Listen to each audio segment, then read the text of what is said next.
one of the things that I've heard a little bit is, why did cities get involved? The district was already heading forward. Why did this become an issue? And that's something I want to address, because I think there's been very much, I think, a narrative that this is some kind of like weird political power play. Nobody on city council that I've talked with in anywhere of ASD was like, ooh, let's, like, nobody got into city council with the intention of doing this.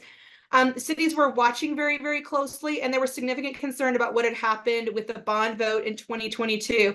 If that would be replicated essentially in 2024, if there would be a dynamic where the East Side essentially outvoted the West if the West wanted to leave. And this other dynamic too, of it's about political power plays, I think is completely inaccurate, because right now the school board members in ASD represent more individuals than a House representative does at the state level.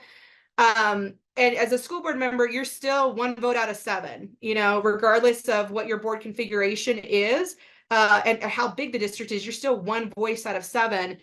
And the argument I would make is that we're actually attempting to make government smaller and closer to the people, which I would argue is kind of the antithesis of political power, because instead of being, hey, I represent, X amount of, I represent 50,000 people, the argument's going to be, I represent 10.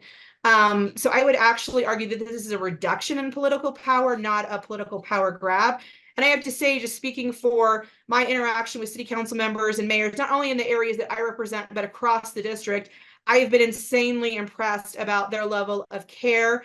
The focus has always been what's the best thing for students. And I think that the second question has been what's best for employees, but the number one question has been what's best for students. And I will say, that has been the core of every discussion we've had, is how do we think this is going to impact students long term. So I just want to clarify for people making those statements, that's 100% inaccurate.